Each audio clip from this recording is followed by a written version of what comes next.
I am Harrison, 27 years old. 2 years ago, during a weekend family dinner, my stepmother slammed her heavy silver fork onto the polished mahogany dining table, stared dead into my eyes with a look of pure entitlement, and shouted the words that would ultimately destroy her own life and everything she thought she owned. While I was working 80-hour weeks as a senior financial analyst, draining my hard-earned salary to pay the exorbitant property taxes, the HOA fees, the expensive roof repairs, and every single utility bill just to keep a roof over her head, she looked at me and said, "Either you give your master bedroom to your younger brother, or pack your bags and get out." She said it with a cruel smirk, while her golden child son and her new husband laughed at me right there in the dining room my late father spent his entire life building. But there was one thing they didn't know. They thought they held all the cards. They thought my father's massive real estate belonged entirely to them. What they didn't know was that I had already secured a massive financial safety net in secret, and a brutal real estate lawsuit was about to hit them like a freight train, exposing a legal loophole they were too ignorant to see. And now, the same arrogant woman who kicked me out into the freezing rain is leaving me desperate, weeping voicemails, begging for basic grocery money. Before I tell you exactly how I dismantled her perfect little life using nothing but cold, hard facts, bulletproof financial records, and the law, hit that like button if you believe in justice. And don't forget to let me know where you are watching from in the comments below. Now let's go back to where this entire nightmare began. The air in the dining room that Sunday evening was thick with the smell of the imported roasted lamb and expensive red wine. A meal I had paid for entirely out of my own pocket, just like I paid for everything else in that house. It was late October in Portland, Oregon. The crystal chandelier above us cast a warm, golden glow across the room, illuminating the fine china and the crystal glasses. But the atmosphere at the table was completely freezing. My stepmother, Beatrice, sat at the head of the table. That was the seat that used to belong to my father, the seat where he would carve the turkey during Thanksgiving dinners and laugh with a voice that filled the whole house. Now, Beatrice occupied it like a queen sitting on a stolen throne. Beside her sat Julian, her 22-year-old son from a previous marriage. Julian was the textbook definition of a spoiled, entitled golden child. Across from him sat Marcus. Marcus was the smooth-talking, unemployed man Beatrice had moved into our family home barely 6 months after we buried my father. I had spent my entire weekend doing manual labor. I was up in the attic fixing a severe leak above the guest bathroom ceiling because Beatrice flat out refused to call a professional plumber. She claimed that spending money on repairs was a waste when I was living there, insisting that household maintenance was my duty as the man of the house. I was physically exhausted. My hands were blistered, my back ached, and I just wanted to eat my meal in absolute peace before preparing for another grueling week at the financial firm. Instead, Julian decided it was the perfect time to complain about his living arrangements. He pushed his half-eaten plate of premium lamb away and loudly proclaimed that his bedroom was simply too small to fit the brand-new, multi-monitor gaming setup he wanted to buy. He looked directly at Beatrice, whining in a voice that belonged to a toddler, not a grown man. He told her that my room, the spacious master suite I had respectfully taken over to maintain after my father passed away, would be absolutely perfect for his needs. He said it casually, as if asking someone to pass the salt, completely disregarding the fact that I was the only person keeping the lights on in that house. I expected Beatrice to shut him down. I expected her to tell a 22-year-old college dropout to be reasonable. Instead, she set her heavy silver fork down with a loud, aggressive clatter that echoed in the quiet room. She wiped her mouth meticulously with a linen napkin, turned her cold, calculating eyes toward me, and delivered her ultimatum. She didn't whisper it. She didn't suggest it. She shouted it. Give up the room or get out. Marcus leaned back in his expensive leather dining chair, swirling his $50 glass of red wine I had purchased, and chuckled softly. He looked at me with a sickeningly condescending grin and told me it was time I stopped being so selfish. He actually used the word selfish. Julian sat there, grinning from ear to ear like he had already won the lottery. They were waiting for an explosion. They wanted me to yell, to argue, to slam my fists on the table, to fiercely defend my territory so they could immediately play the victims. They wanted to paint me as the aggressive, unhinged, ungrateful stepson who was bullying a poor grieving widow and her innocent child. I did not give them that satisfaction. I am a numbers guy. I analyze corporate risks, balance sheets, and asset portfolios for a living. Arguing with deeply entitled, irrational people is a terrible return on investment. It is a waste of breath and energy. I placed my knife and fork neatly on the edge of my porcelain plate, perfectly parallel to each other. I stood up slowly, pushed my heavy wooden chair back, and looked Beatrice right in the eye. "All right," I said. My voice was perfectly calm, completely devoid of the intense, burning rage that was boiling in my chest. "I will go pack my bags." The smug smiles on their faces faltered for a fraction of a second. They didn't expect immediate compliance. They expected a messy, drawn-out fight that would end with me retreating and surrendering the room. I turned my back on them without another word, walked up the grand oak staircase, and entered my bedroom. I pulled 2 large, heavy-duty suitcases from the top shelf of my walk-in closet. I didn't take everything. I packed only my essential clothes, my vital financial and legal documents, my laptop, and the framed photograph of my father and me from my college graduation. I left behind the luxury furniture, the expensive flat-screen television, the comfort of the only true home I had ever known. I didn't care about the material things anymore. I just needed to breathe clean air. The air in that house had become completely toxic. 20 minutes later, I was walking down the long, sweeping driveway, the wheels of my heavy luggage clicking sharply against the wet pavement. A cold, unforgiving Portland rain had started to fall, soaking through the shoulders of my wool coat. From the corner of my eye, I saw Mrs. Higgins, the elderly housekeeper who had worked faithfully for my family for over a decade. She was standing by the large kitchen window, her wrinkled hand pressed flat against the cold glass. Her eyes were filled with deep sorrow and unshed tears. She knew the absolute truth of what was happening behind those closed doors. But she was just an employee, completely powerless to stop the hostile takeover of my father's house. As I loaded my heavy bags into the trunk of my sensible sedan, my phone buzzed violently in my coat pocket. I pulled it out and saw a text message from my Aunt Sylvia, my late biological mother's sister. The text read, "Harrison, dear, Beatrice just texted me saying you stormed out of the house in a rage. Is everything okay? Do you need a place to stay? Do you need financial help?" I stared at the glowing screen, the cold rain blurring the digital words. Sylvia had always played the role of the incredibly caring, overly concerned aunt. She was always asking about my salary, my recent workplace promotions, and the exact state of my savings accounts under the guise of familial love. I didn't reply to her text. I tossed the phone onto the passenger seat, started the engine, and drove away from my father's legacy without looking back in the rearview mirror. I navigated the slick, dimly lit streets of downtown Portland, the rhythmic sound of the windshield wipers the only noise in the car. I eventually found a quiet, high-end boutique hotel tucked away in the business district. I walked up to the front desk, handed over my credit card, and booked a corner suite for the night. Once I stepped inside the room and the heavy, solid oak door clicked shut behind me, the deafening, suffocating noise of Beatrice's endless greed and Marcus's arrogant laughter was finally completely shut out. I took off my wet coat, kicked off my shoes, sat on the edge of the plush king-sized bed, and opened my laptop on the desk. It was time to take complete control of my life.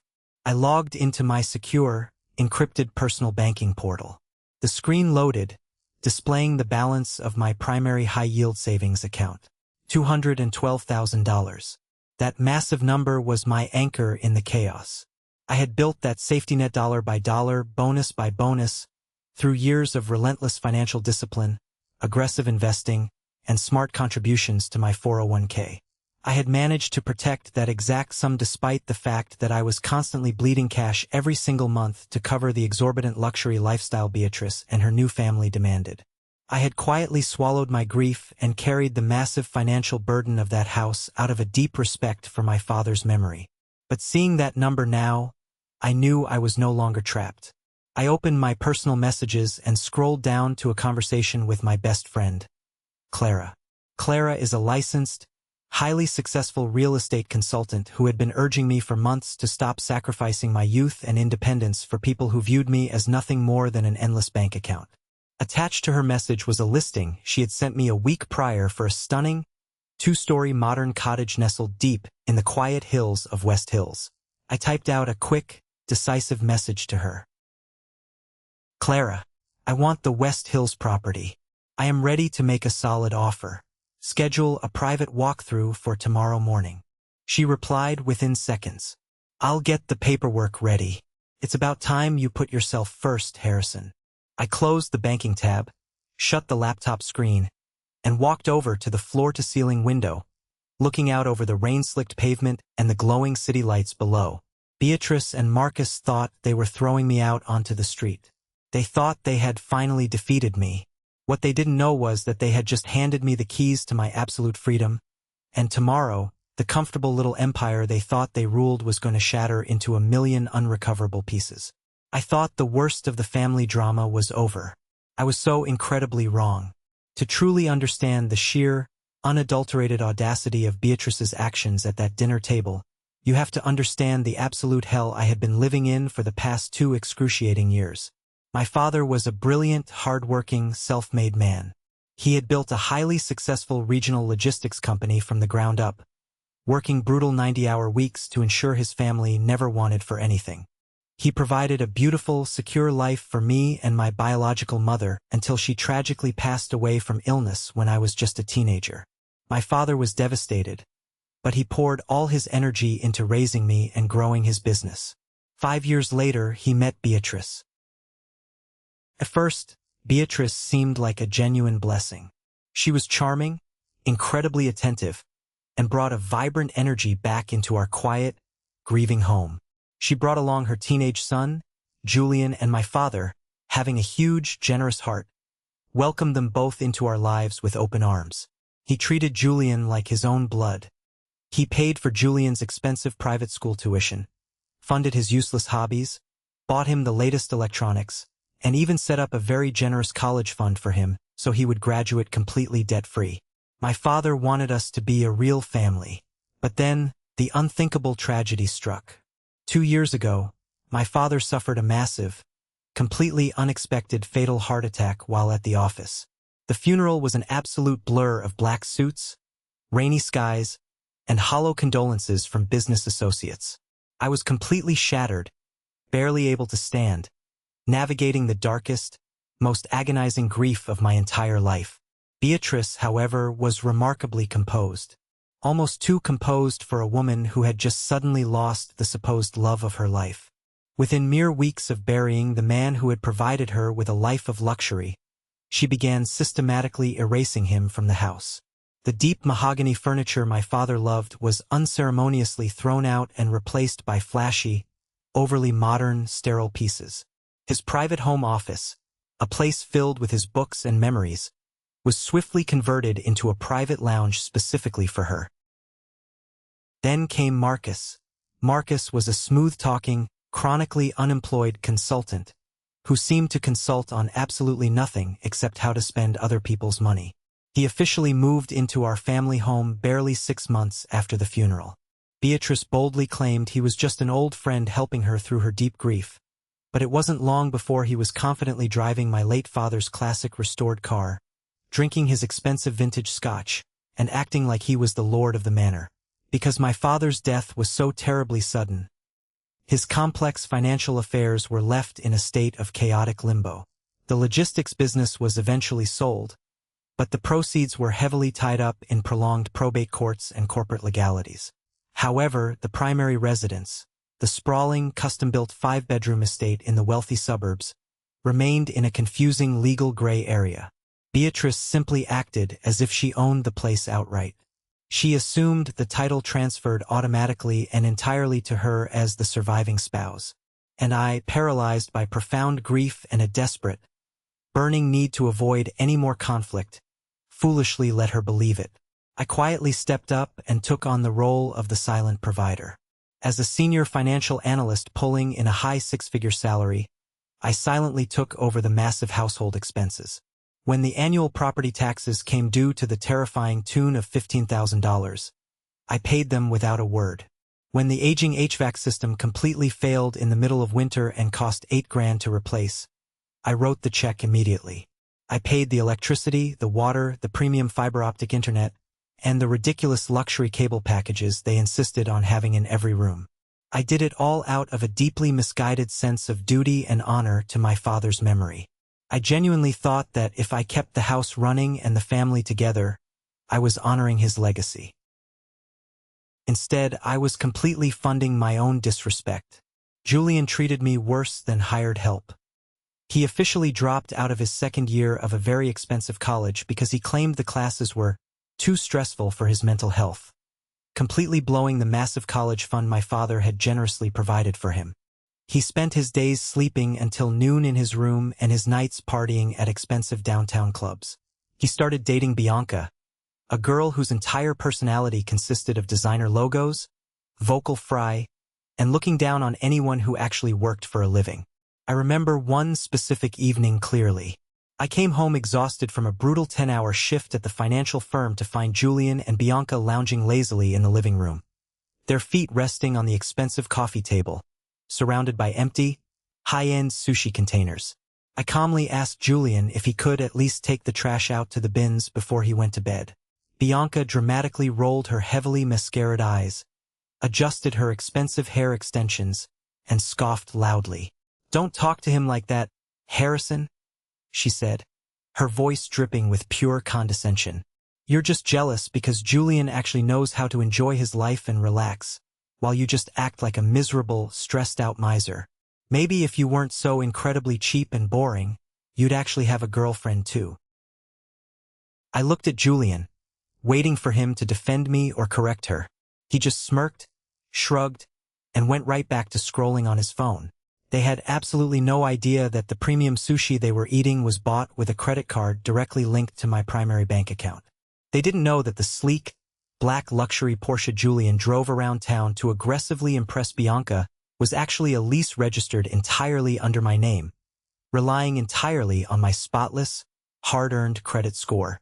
My father had set up the lease as a high school graduation gift right before he died, and I had quietly taken over the exorbitant monthly payments to avoid a massive default on my credit report.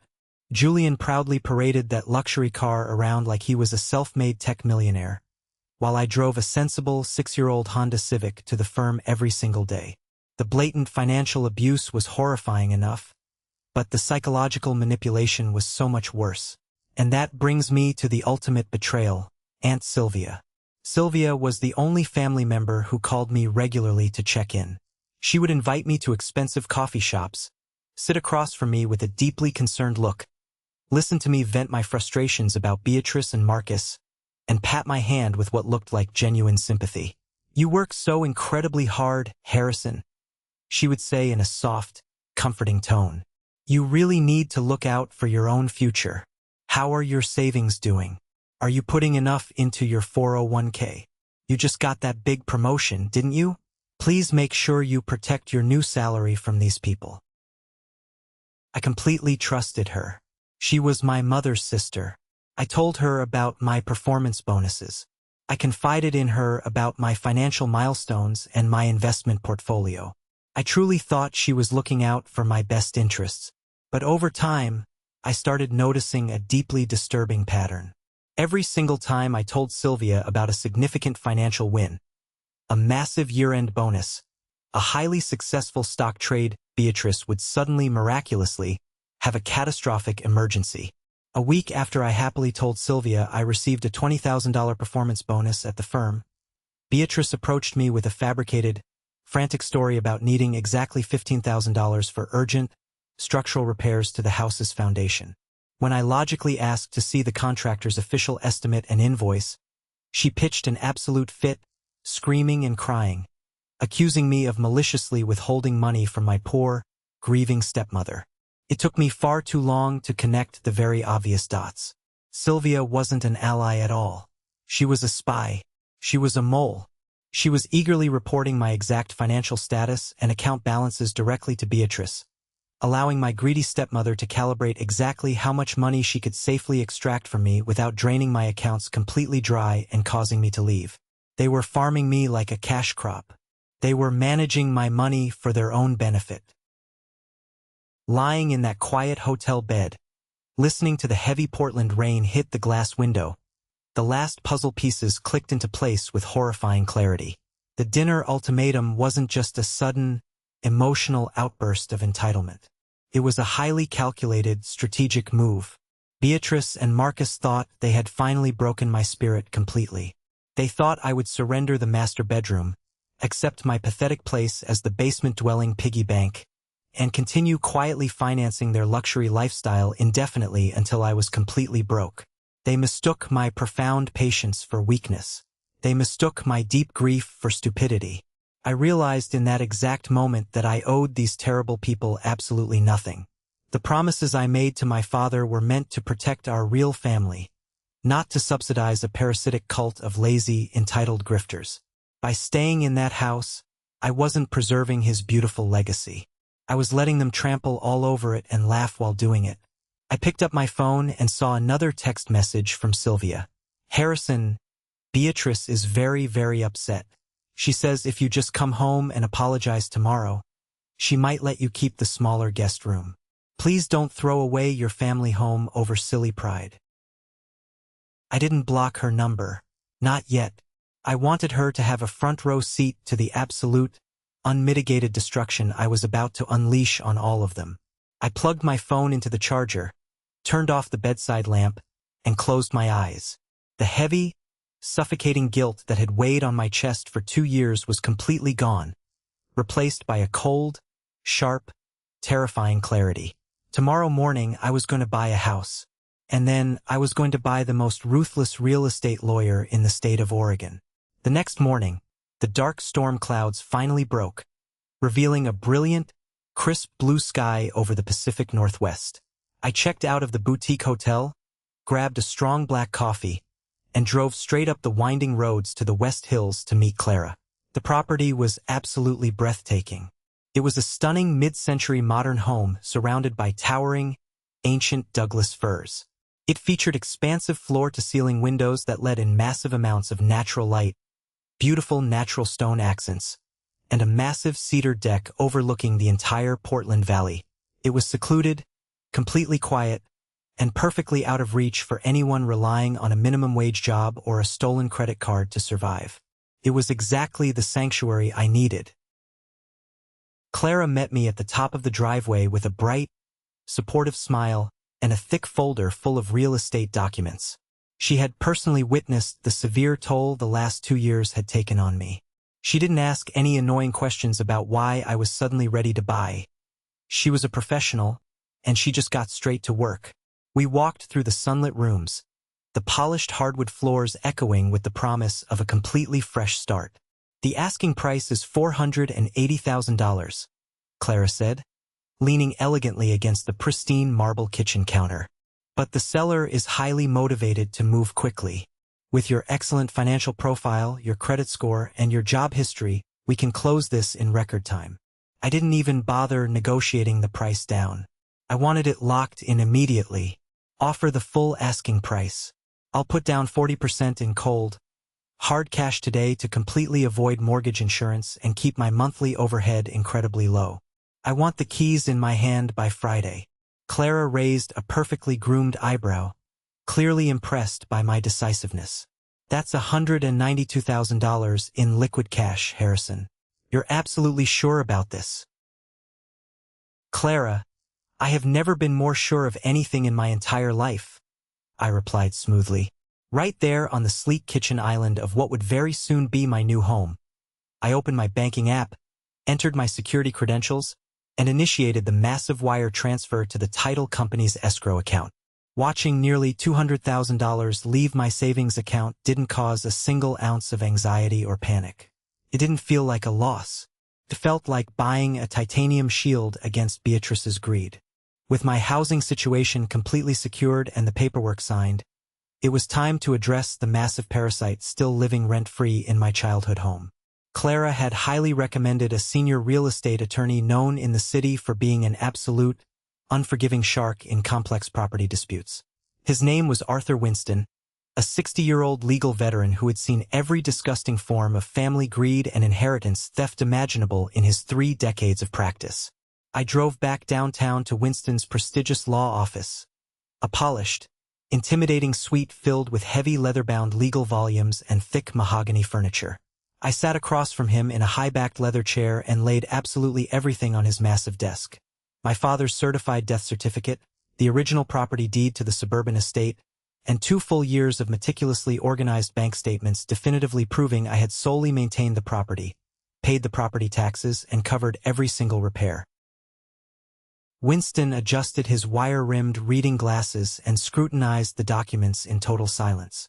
The atmosphere in the room was incredibly heavy, broken only by the rhythmic ticking of an antique grandfather clock in the corner.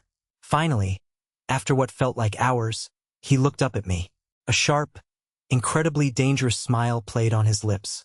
"Harrison," Winston said, his voice a deep, gravelly baritone that commanded absolute respect. "Tell me something very important.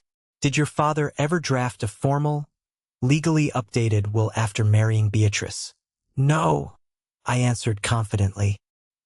"He had a very basic will from long before my biological mother died, but absolutely nothing was updated after his second marriage.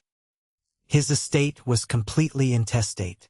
Winston leaned back heavily in his leather chair, folded his hands over his stomach, and let out a low chuckle. "Then your stepmother has made a catastrophic, life-altering error in judgment." He pulled up the complex Oregon state inheritance statutes on his large computer monitor and turned the screen toward me so I could read the exact legal text. He explained the law to me with brutal, beautiful clarity. Because my father died intestate without a specific will, and because I was his direct biological child from a previous marriage, Beatrice did absolutely not automatically inherit the entire estate, no matter what she believed. Under the strict letter of the law, the residential property was owned jointly. Beatrice held exactly 50%, and I, as the surviving descendant, held the other 50%. The suburban house had recently been officially appraised at $500,000 based on neighborhood real estate comparables. That meant my legal, undeniable, lawful share of the equity was exactly $250,000. $250,000. "She has zero legal authority to evict you from those premises," Winston stated firmly, tapping his expensive pen on the desk. "She does not own that house. You are a fully recognized half-owner. Furthermore, because she has aggressively locked you out and claimed exclusive use of the property for herself and her son, you have the absolute legal right to force a partition action." Partition action. The legal nuclear option. What exactly does a partition action mean for her? I asked, my heart pounding with a massive rush of adrenaline. "It means we serve her with a formal, highly aggressive lawsuit," Winston explained, his eyes gleaming with professional satisfaction and predatory intent. "We legally demand that she either secure independent financing to buy out your $250,000 equity share within a strict 30-day deadline, or the state court will aggressively force the immediate sale of the property on the open public market. The house gets liquidated by court order. The title company hands you a check for your half, and she has to pack her bags and leave." I sat there in the leather chair, fully absorbing the sheer magnitude of what he was saying. Beatrice had aggressively kicked me out of the house to claim her total kingdom, completely unaware that by doing so, she was directly handing me the exact legal justification needed to tear the entire castle down around her ears. She was chronically unemployed. Marcus had terrible credit scores and massive debt. There was absolutely no way any commercial bank or lending institution on earth would approve them for a $250,000 mortgage buyout. "Draft the formal demand," I told Winston, leaning forward, my voice cold as ice. "Don't hold anything back. I want her formally served by a legal process server as soon as humanly possible." Winston nodded approvingly, pulling out a fresh yellow legal pad. "Consider it done, Harrison. The papers will be delivered directly to her front door by Thursday afternoon." I shook his hand firmly, signed the legal retainer agreement, and walked out of the law firm feeling 10 feet tall. The legal trap was perfectly set. Now, it was time to systematically cut their financial supply lines. I went to a nearby quiet coffee shop, ordered a strong espresso, and pulled out my phone. As if perfectly on cue, my screen lit up with a rapid string of demanding text messages from Beatrice. Harrison, Julian's birthday party is this weekend. I need you to transfer $1,500 to my account immediately for the luxury catering, the custom cake, and the decorations. Also, Marcus needs the credit card to pick up some premium steaks and imported wine. Don't be petty about last night. Family comes first. Do the right thing. The sheer, unadulterated audacity was breathtaking. Less than 24 hours after violently telling me to pack my bags and get out of my own home, she was shamelessly demanding $1,500 to fund a luxury party for her golden child. I didn't type a response. I didn't need to argue. I opened my secure online banking application and navigated directly to the authorized user accounts linked to my primary, high-limit credit card. During my father's final illness, I had mistakenly added Beatrice and Julian as authorized secondary users solely so they could handle emergency medical purchases and household groceries. Like an absolute idiot, I had forgotten to remove their permissions, and they had been quietly swiping my cards for designer clothes, expensive dinners, and alcohol for months. I tapped Julian's name on the screen. A prompt appeared in bold letters. Revoke user access? I pressed confirm. I tapped Beatrice's name next. Revoke user access? I pressed confirm. Then, to ensure absolute destruction, I went deep into the security settings and officially reported both of their physical plastic cards as lost and stolen, ensuring they would be instantly, permanently deactivated across all global merchant networks. The banking system updated in real time. Their endless, luxurious gravy train had just violently collided with a solid brick wall. I locked my phone screen, took a slow, deeply satisfying sip of my espresso, and smiled. Let the absolute games begin. It took exactly 45 minutes for the very first financial landmine to detonate spectacularly. I was sitting in the quiet, professional leasing office of my new West Hills home, signing the final escrow disclosures and title documents with Clara, when my phone started vibrating violently against the glass conference table. The caller ID flashed Julian's name. I calmly let it ring and go to voicemail. He called back immediately, and then a third time, the buzzing echoing in the quiet room. I politely excused myself to Clara, walked out onto the sunlit wooden deck overlooking the valley, and finally answered the call. What the hell is wrong with your stupid bank? Julian screamed at the top of his lungs into the microphone, his voice cracking violently with a mix of sheer panic, embarrassment, and rage. Hello, Julian, I said, my voice perfectly level and entirely unbothered. Are you having a bad day? I'm at the register at Nordstrom, he yelled, the loud background noise indicating he was standing right in the middle of a crowded, high-end luxury department store. Bianca and I are trying to buy my expensive birthday outfit, and your stupid card just got declined. Twice. The cashier is looking at me like I'm some kind of poor criminal. Fix the glitch right now, Harrison. I need this transaction to go through immediately. I could picture the pathetic scene perfectly in my mind. Julian, dressed in expensive designer clothes that he didn't pay a single cent for, standing next to his incredibly high-maintenance girlfriend, completely and utterly humiliated as the credit card terminal flashed a bright red declined message for everyone to see. It was the ultimate horrifying nightmare for a fake, entitled trust fund kid trying to flex wealth he didn't own. There is no glitch, Julian, I said softly, leaning comfortably against the warm cedar railing and looking out at the beautiful pine trees swaying in the wind. What do you mean there's no glitch? The machine says the card is inactive, he shrieked, his voice rising an octave. That's exactly because it is inactive, I explained slowly, enunciating every single word so there was no misunderstanding. I canceled it. Your authorized access has been permanently and irrevocably revoked. Absolute silence stretched over the phone line for 3 long, agonizing seconds. When he finally spoke again, his voice was visibly shaking with pure disbelief and horror. You canceled the card? But I need to buy these luxury clothes. Bianca is standing right here watching me. You can't do this to me. I literally just did, I replied coldly. You and your arrogant mother made it very, very clear last night that I am no longer welcome in that house. I am simply respecting your boundaries and removing myself from your life. If you want luxury clothes to impress your girlfriend, I suggest you get a full-time job and pay for them yourself. The Bank of Harrison is permanently closed, Julian. You vindictive, cheap piece of trash. Julian shrieked, completely losing all remaining composure in the middle of the store. I'm going to tell my mom. You're going to pay for this. You're ruining my life. Tell her whatever you want, I said smoothly. Enjoy your birthday. I hung up the phone without another word, went into my settings, and permanently blocked his number. Exactly 10 minutes later, the main boss entered the chat. Beatrice called my phone. I answered on the very first ring, immediately putting her on speakerphone as I walked back inside the office to finalize my closing paperwork. Harrison David, how dare you? Beatrice roared, her voice shrill and loud enough to practically shatter glass. Julian just called me in absolute tears.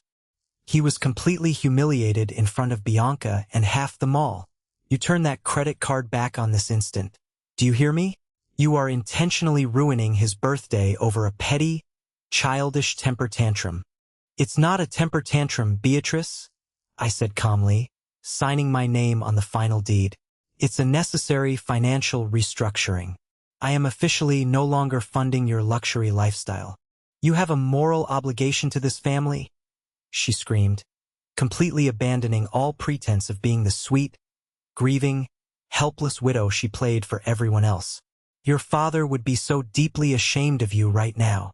You are abandoning your household responsibilities. I am calling the local police department right now to formally report you for desertion and elder financial abuse. I will have you arrested and thrown in jail. I actually laughed out loud. A genuine, deep laugh that echoed in the empty room. Elder abuse? Beatrice, you are 52 years old and perfectly capable of getting a job. As for desertion, you literally stood in the dining room and ordered me to pack my bags and get out. You can call the police if you really want to humiliate yourself, but I highly doubt they care about a grown man refusing to buy a 22-year-old adult a designer jacket.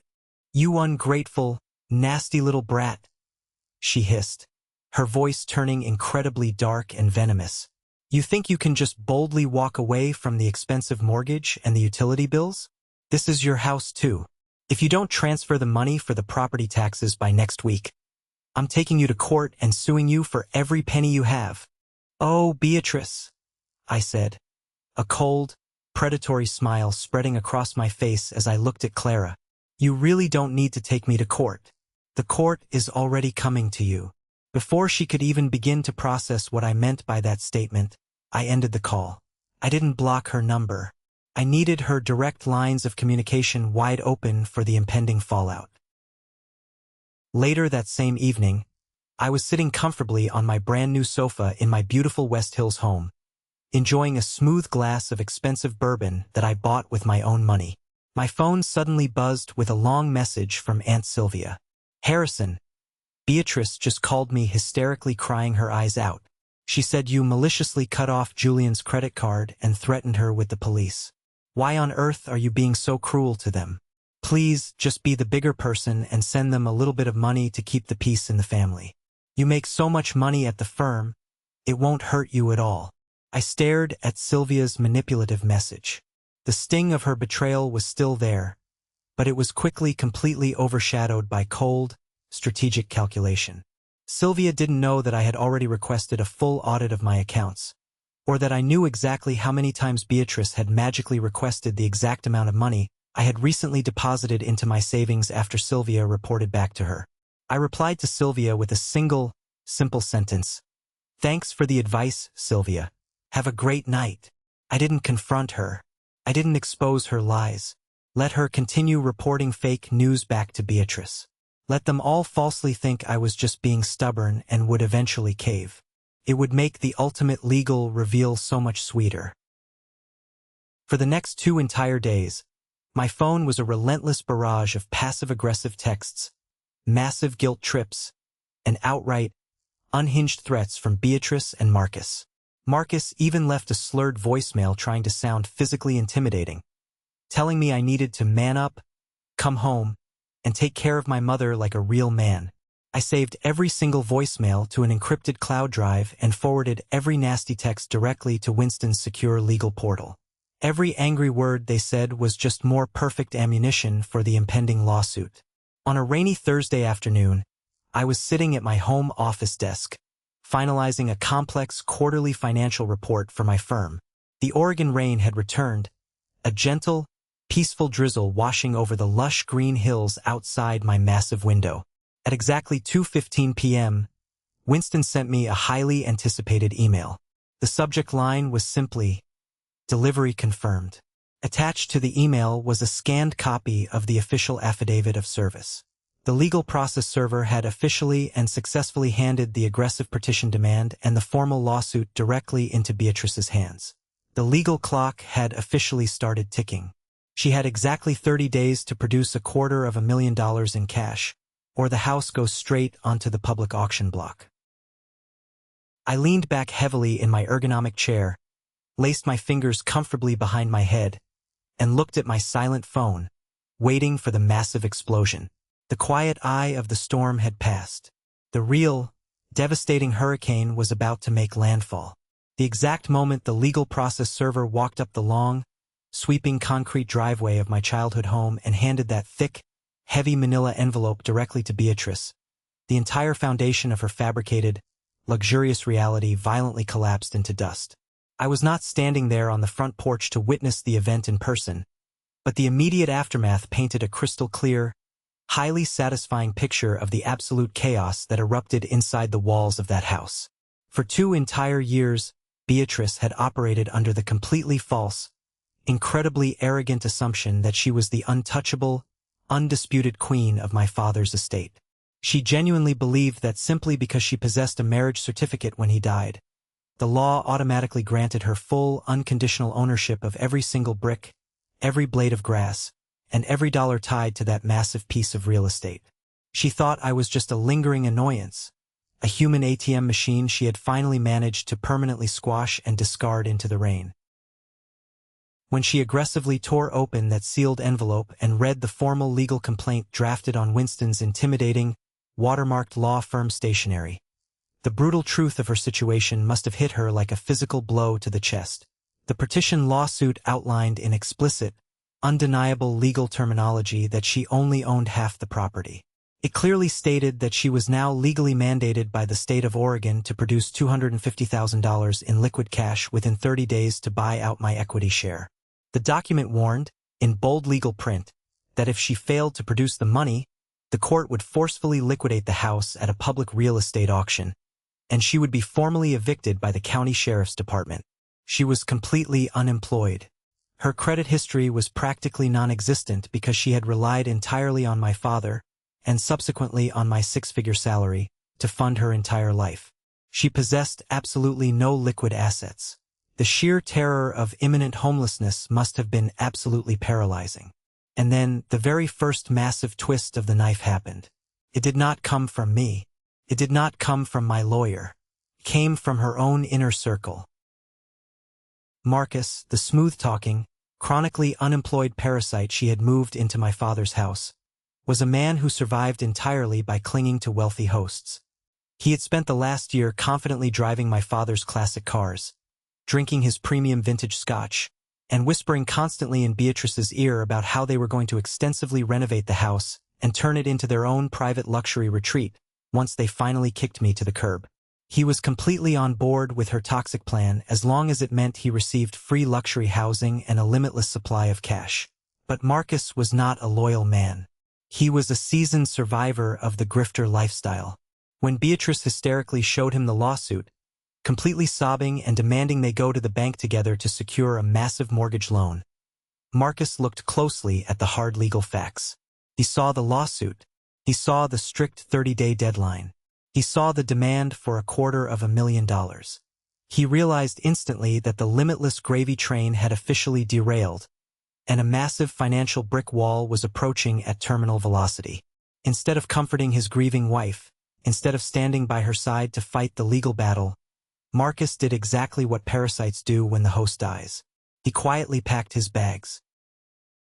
I found this out later through the neighborhood gossip network, specifically from Mrs. Higgins, our former housekeeper, who still talked to the neighbors, and a few highly entertaining bank security alerts. In her blind, screaming panic, Beatrice had completely forgotten that she had given Marcus unrestricted authorized access to a small, joint emergency checking account that she had siphoned from my father's initial life insurance payout. While Beatrice was locked in the master bathroom having a full-blown, hyperventilating panic attack over Winston's aggressive lawsuit, Marcus quietly logged into that joint bank account. He withdrew the remaining $12,450, packed his expensive clothes into his designer luggage, and walked right out the front door. He didn't even leave a handwritten note. He didn't say goodbye. He just vanished into the Portland rain, taking the absolute last remaining scrap of her financial security with him. By Friday morning, Beatrice was completely alone, utterly broke, and staring down the barrel of a devastating federal lawsuit with no husband to protect her. My phone, which had been blissfully silent for 12 hours, suddenly exploded with frantic activity. The aggressive, highly demanding tone she had used just 48 hours prior completely vanished. The new voicemails filling up my inbox were a masterclass in desperate, pathetic manipulation. "Harrison, please, you have to pick up the phone."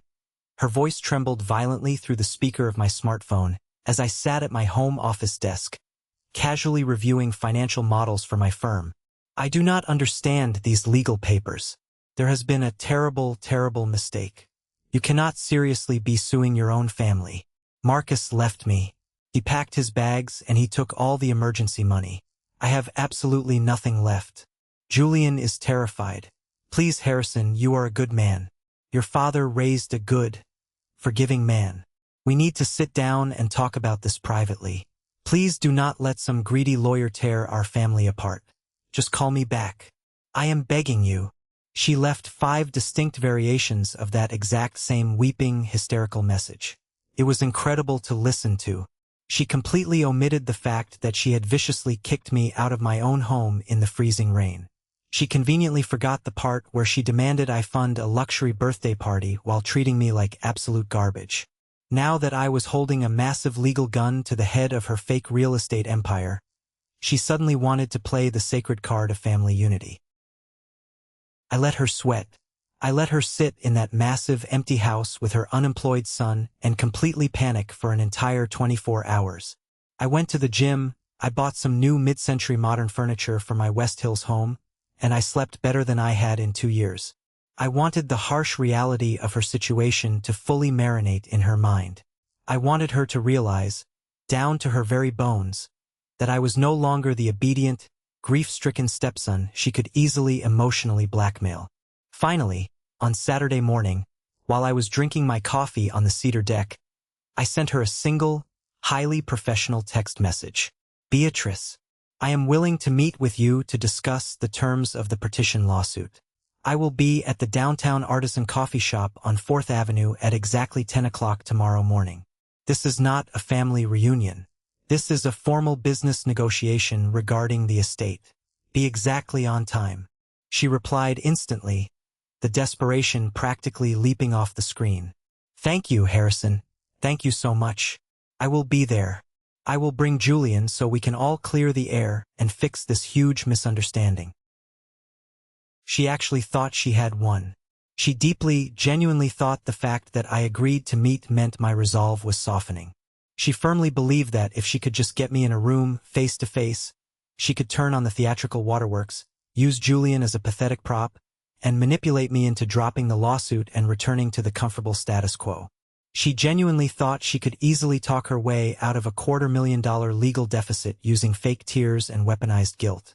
She had absolutely no idea that she was walking directly into a perfectly executed, inescapable trap. I immediately called Winston. I told him exactly where and when the meeting was taking place. Winston, being the absolute apex predator shark that he is, simply chuckled over the phone.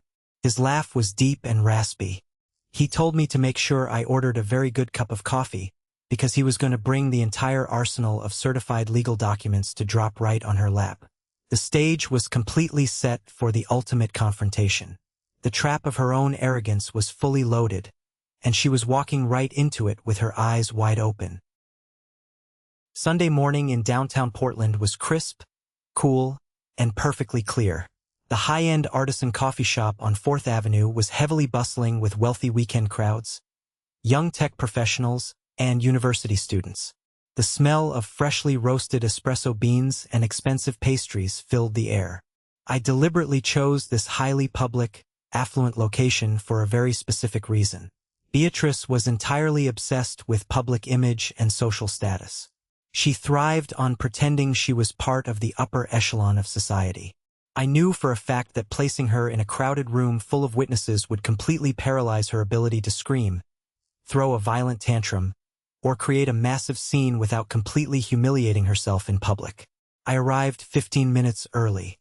Winston was already there, sitting comfortably in a large, curved leather booth in the far corner, wearing a perfectly tailored, expensive charcoal gray suit. He had his heavy leather briefcase resting on the table, looking incredibly relaxed. He looked like a lion patiently waiting for a gazelle to wander into his territory. I grabbed a black coffee, slid into the leather booth next to him, and waited. At exactly 10 o'clock, the heavy glass front door of the shop chimed. Beatrice and Julian walked in. They both looked absolutely terrible.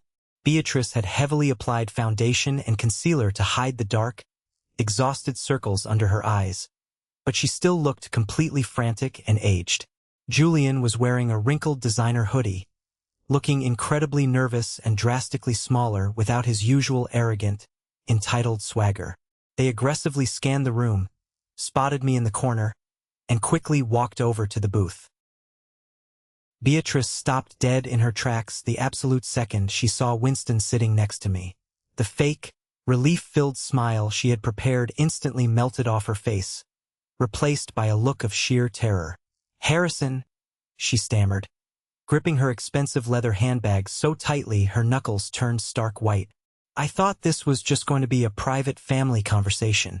Who is this man?" "This is Arthur Winston," I said calmly, gesturing politely to the man beside me. "He is my retained legal counsel. Please take a seat. We have a lot of numbers to review." Beatrice hesitated heavily, her eyes darting nervously around the crowded coffee shop. Dozens of patrons at nearby tables were casually chatting, completely unaware of the absolute destruction about to take place in our booth. Reluctantly, clearly feeling completely trapped, she and Julian slid into the seats across from us. Before I could even speak a single word, Beatrice launched directly into her rehearsed theatrical performance. She pulled a perfectly clean, folded tissue from her purse and began dabbing dramatically at her completely dry eyes. "Harrison, please, you have to stop this absolute madness," she pleaded, pitching her voice just low enough to avoid drawing immediate attention, but loud enough to convey intense fake distress. "You are deeply hurting this family. Your father would be absolutely horrified if he saw you suing his grieving widow. Marcus abandoned me. He stole the emergency money. I have no money left for food. Julian is suffering. We just want you to come home so we can be a real family again. You do not need to do this. We can forgive you for leaving." I stared at her in total, unbreakable silence. I did not feel a single shred of pity. I did not feel an ounce of guilt. I just felt profound, overwhelming disgust. Winston did not give her a chance to continue her pathetic monologue. He calmly unzipped his heavy leather briefcase, pulled out a thick stack of professionally bound legal documents, and dropped them squarely onto the wooden table with a loud, authoritative thud that made Julian physically jump in his seat. "Mrs. Beatrice," Winston began, his deep, gravelly voice slicing through her fake tears like a surgical scalpel. "My client is not here to negotiate a return to a residence you illegally evicted him from. We are here to discuss the immediate resolution of the intestate property located in the suburbs. Based on certified land registry records and probate law, You currently occupy a property in which my client holds a legally verified 50% equity stake. He slid a thick, court-certified appraisal report directly across the table. The property is valued at exactly $500,000 in the current market. My client requires his lawful $250,000 share immediately. Given your complete lack of verified employment, your abysmal credit history, and the recent massive depletion of your joint bank accounts, it is a mathematical certainty that you cannot secure a buyout mortgage.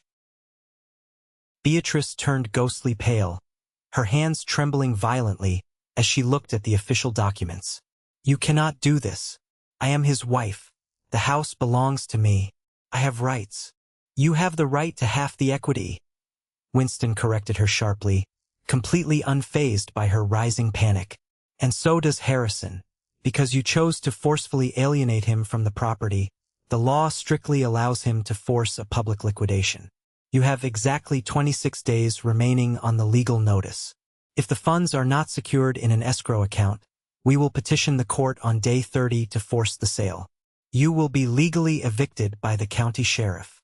Julian, who had been sitting in terrified silence, finally snapped. You are going to make us homeless over money. You are a greedy, psychotic monster, Harrison. You make 6 figures at your stupid firm. You do not even need this money.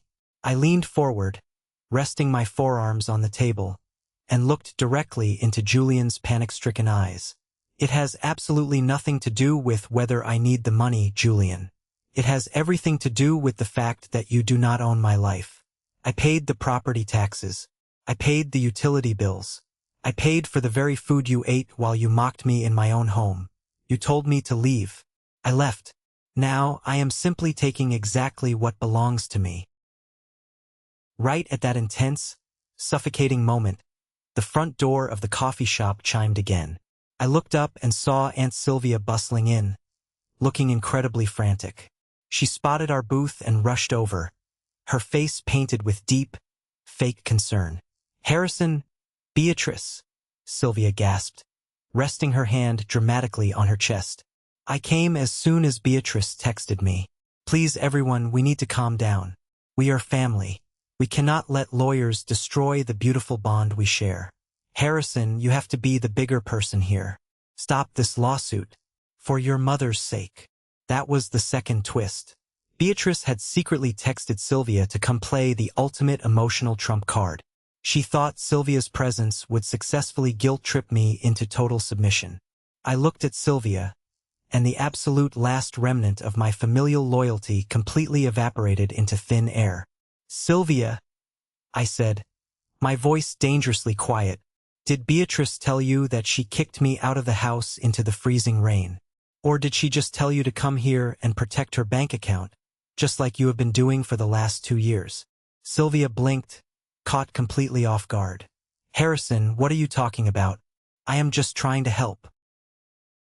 You are a spy, Sylvia, I stated clearly, letting the heavy words hang in the air. For 2 years, you pretended to care about my career and my savings, only to report every single bonus and promotion directly to Beatrice, so she could invent a fake emergency to steal my money. You sold out your own blood nephew to a parasite. You are not a peacemaker. You are a disgusting accomplice. Do not ever contact me again. Sylvia's jaw dropped completely open. She turned beet red, completely humiliated as several people at nearby tables turned to look directly at our booth. She tried to stammer out a pathetic defense, but I simply held up my hand, cutting her off completely. She turned around and practically ran out of the coffee shop, her cover completely blown and her reputation destroyed. With Sylvia gone, I turned my attention back to Julian, who was currently staring at me with pure, unadulterated hatred. It was time for the final blow, the absolute knockout punch. I reached inside my suit jacket pocket, pulled out a thick white envelope, and slid it directly across the table until it touched Julian's shaking hands. What is this? He muttered, looking at it like it was a live explosive device. Open it, I commanded. Julian nervously tore the envelope open and pulled out a single sheet of paper with a massive corporate automotive logo printed at the top. He read the first few lines, and the remaining color completely drained from his face. He looked like he was about to physically vomit on the table. "You canceled the lease," he whispered, his voice cracking violently. "That is an official lease cancellation notice for the black Porsche," I said loudly and clearly, ensuring the people at the next table could hear exactly what was happening. "The vehicle that you have been confidently driving for 2 years is registered exclusively under my name, relying entirely on my personal credit profile, and paid for entirely by my personal bank account. Since you have repeatedly proven that you are an ungrateful, entitled liability, I am officially liquidating that asset immediately." "No," Julian screamed, slamming his hands violently on the table, completely losing his mind in front of everyone. "You cannot take my car. Bianca will leave me. How am I supposed to get anywhere? I need that car." "You do not own a car, Julian," I reminded him with a cold, ruthless smile. "You never did. I own it. And I am telling you that I am terminating the lease today to avoid any further financial liability from a college dropout with zero income. I have a tow truck waiting outside your house right now, but since you drove it here today." I extended my right hand across the table, palm facing up. "Give me the key fob, right now. If you do not hand it over within the next 10 seconds, I will call the police and officially report the luxury vehicle as stolen by an unauthorized driver." Julian looked desperately at Beatrice for help, but she was completely paralyzed, staring blankly at the partition lawsuit on the table, realizing her entire life was entirely over. She had absolutely nothing left to give him. "Give me the keys, Julian," I repeated, my tone absolutely uncompromising. Tears of pure, humiliating rage spilled down Julian's face. He was a broken, pathetic man facing the harsh reality of the real world for the very first time in his sheltered life. His hands were shaking violently as he reached into his designer pocket, pulled out the heavy Porsche key fob, and dropped it onto the wooden table with a loud clatter. I picked up the keys, slipped them safely into my pocket, and stood up from the booth. Winston calmly packed his legal documents back into his heavy briefcase and stood beside me. "You have 26 days, Beatrice," I said, looking down at the woman who had arrogantly tried to destroy me. "I highly suggest you start packing your bags. Takes a while to move." I turned my back on them and walked out of the coffee shop, stepping confidently into the bright, beautiful Portland sunlight. I had never felt so incredibly powerful, so completely free, and so entirely vindicated in my entire life. Let's pause for a moment. Thank you for staying with me this far. You're truly amazing. Please help me by liking the video and commenting the number 1 below so I know you've been here with me until this point. This not only helps more people discover this story, but also lets me know that my experiences mean something to someone. Your support is the greatest motivation for me to keep sharing the rest of this journey.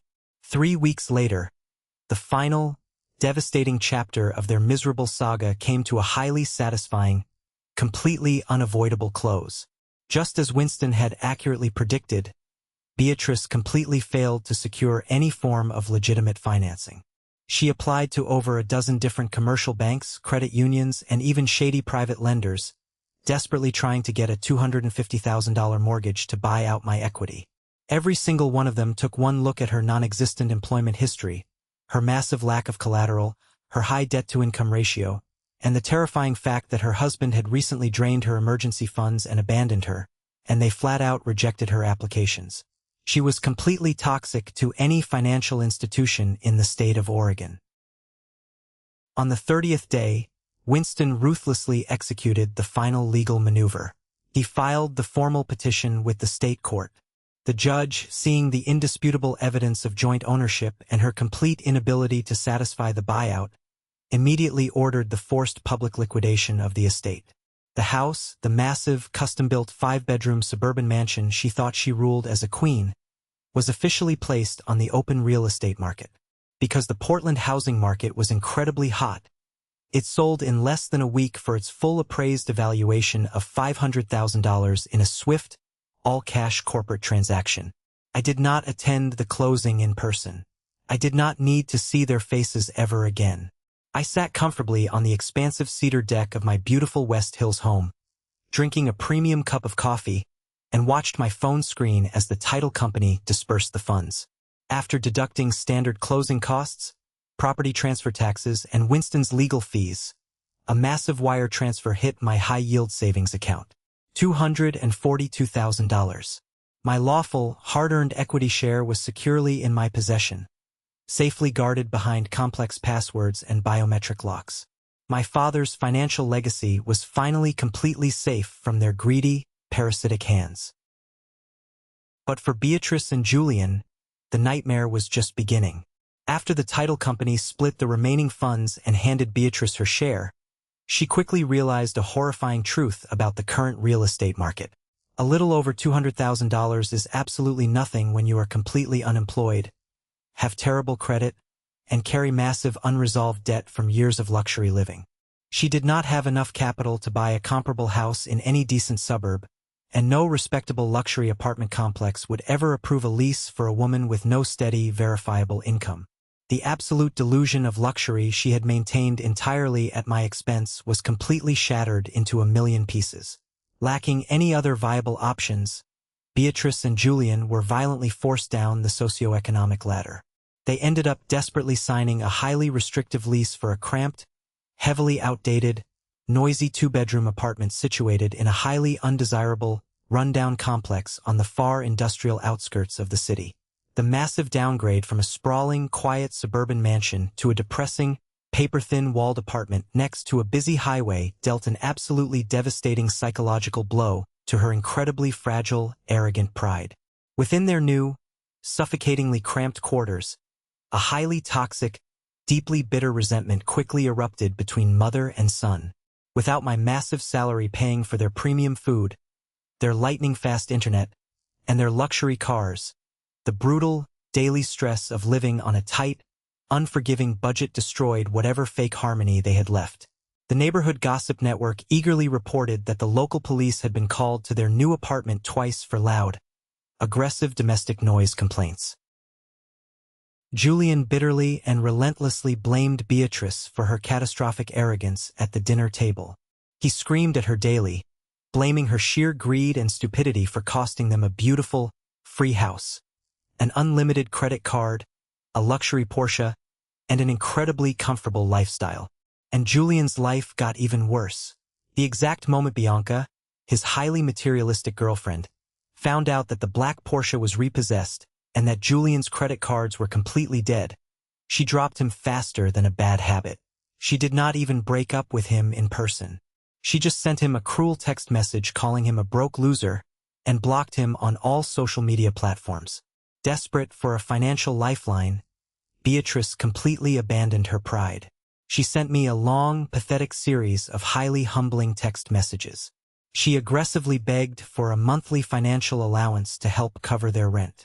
She pleaded for basic forgiveness under the manipulative guise of family solidarity, claiming she was a poor, abandoned widow who made a terrible mistake.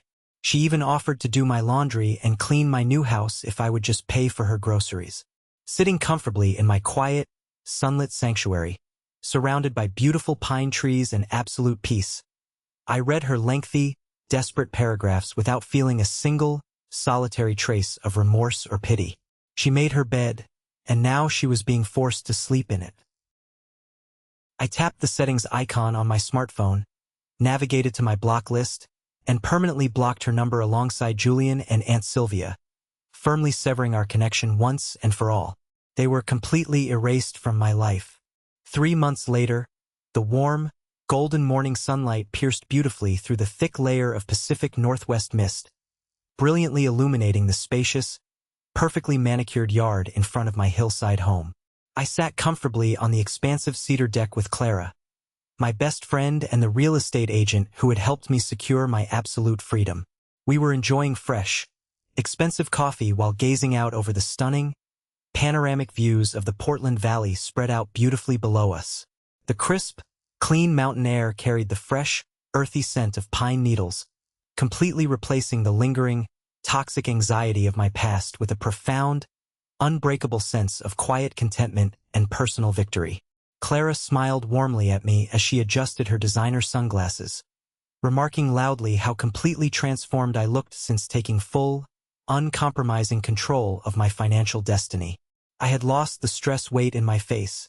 The dark bags under my eyes were completely gone, and I finally carried myself with the absolute confidence of a man who owned his entire world. Looking out at the sunlit horizon, I knew with absolute certainty that stepping aggressively away from those toxic family obligations had been the single most empowering, life-altering choice of my entire existence. Earlier that same week, I had experienced another massive victory. Without the constant, exhausting mental drain of dealing with Beatrice's fake emergencies and Julian's entitled tantrums, I had been able to focus 100% of my energy and intellect on my career at the financial firm. My productivity skyrocketed. My financial models were flawless. Recognizing my massive contributions and intense dedication, my boss, Mr. Harrington, called me into his corner office and officially promoted me to the position of lead portfolio director, complete with a massive base salary increase and highly lucrative profit-sharing options. Meanwhile, through Winston's extensive professional network, I received a final, highly satisfying administrative update regarding the pathetic fate of my former abusers. Stripped completely of my father's hard-earned legacy and my endless financial backing, the harsh, unforgiving reality of real-world expenses had entirely crushed their arrogant expectations, forcing them to painfully face the direct, severe consequences of their own entitlement. Julian, having zero valuable skills and no college degree, was brutally forced to take a grueling, full-time, minimum-wage job as a busboy and server at a local greasy diner just to pay his basic utility bills. The golden child who used to mock me for working hard was now scrubbing dirty plates and dealing with angry customers for tips. Beatrice was similarly struggling immensely to make ends meet. Having alienated Marcus and completely destroyed her relationship with me, she had no one left to manipulate. The woman who used to sit at the head of my father's table demanding luxury lamb dinners was now working exhausting, soul-crushing night shifts as a retail cashier at a big-box discount store just to cover the monthly rent on their small, depressing suburban apartment.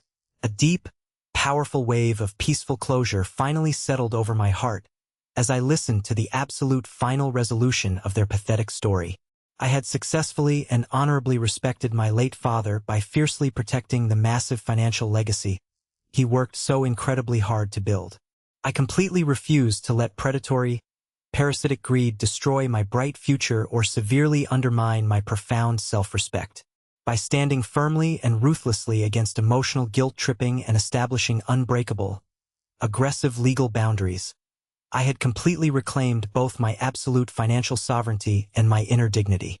My father's true, lasting legacy was never meant to be an easily accessible gold mine for ungrateful, lazy relatives who viewed me as nothing more than an ATM machine.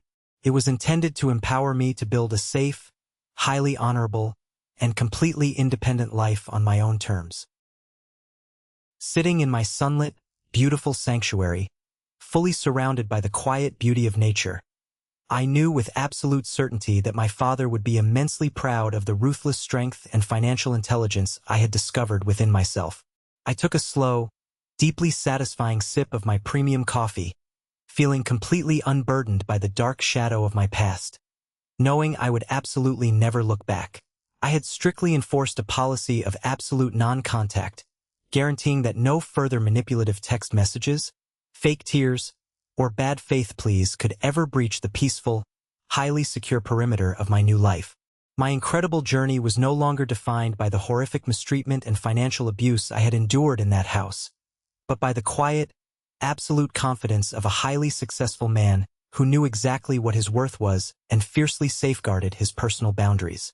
Moving forward into the bright future, my massive energy would be spent exclusively on growing my lucrative career, nurturing genuine, supportive friendships with people like Clara and Winston, and immensely enjoying the beautiful, peaceful home I had earned entirely through my own unbreakable resilience.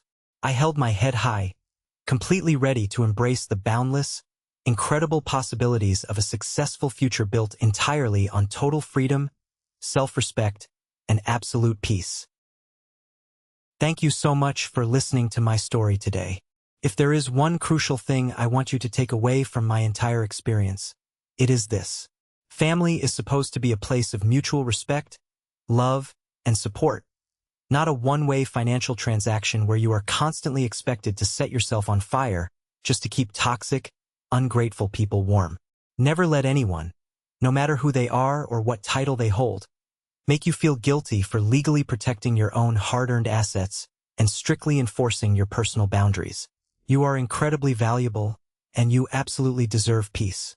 Have you ever faced something similar with your own family? Have you ever had to draw a hard line to protect yourself from people who just wanted to use you? Share your story in the comments below, and do not forget to like and subscribe so you do not miss the next journey. Stay strong, protect your peace, and I will see you in the next video.